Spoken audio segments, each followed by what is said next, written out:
Alright guys, welcome back. I just learned something. So we do BMW repairs, and there is no BMW parts here in the Cinnaminson area. We can't buy wholesale parts from BMW unless we buy them from BMW of Princeton. So when we do BMW work, either we have to drive out there and get it, or wait for them to deliver it, and Princeton's a far hike for us. And I've actually drove out there for brake pads, rotors, calipers, many different things. What I just learned now after all the years of dealing with BMW is that today I was told that BMW will not take back a defective part that was installed on a car.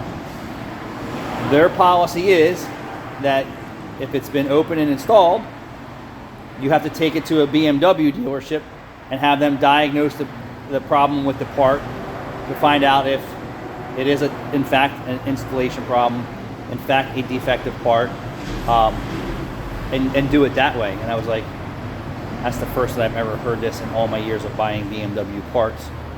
And what happened is that the BMW leak detection pump we installed, I suspected that we still had a problem with it a month later on top of the purge valve completely failing.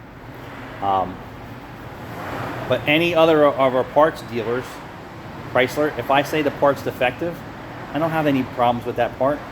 I take it back to the dealership and they give me another one, because part problem failures, OEM, are still high. I've had a starter from the dealership fail. I've had EGR from the dealerships fail. I've had, I can't tell you how many OEM parts that just fail or don't last, no different than aftermarket, but on a less of a scale.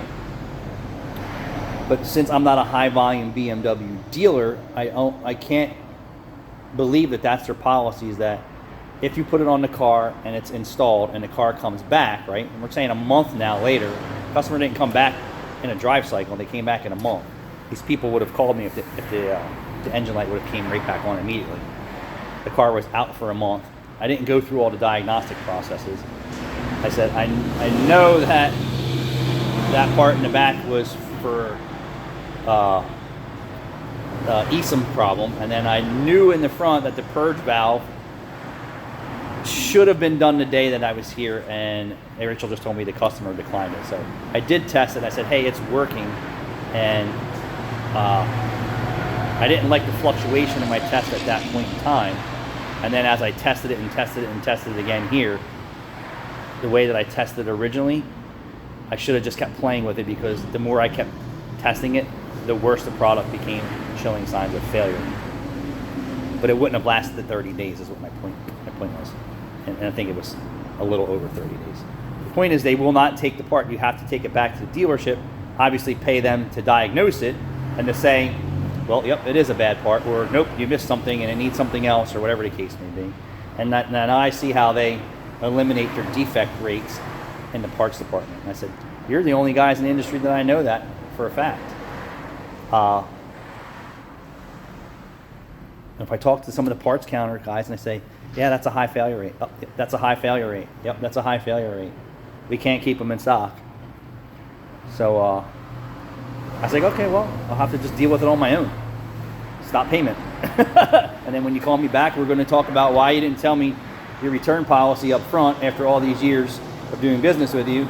And now that I want to send back one defective part to BMW and I can't tell you how long I've been buying BMW parts for 19 years here to fix cars. And like I said, we're not high volume BMW.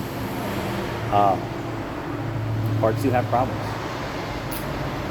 So if guys are buying BMW parts, I'm curious to know if you guys knew that. Like, if you put a part on the car for a BMW from BMW and the car's back with a problem a month later or 2 months later or 6 months later or whatever the case may be, that you can't call and say, hey, send me another part, unless your relationship is different than mine here in Cinnaminson, New Jersey.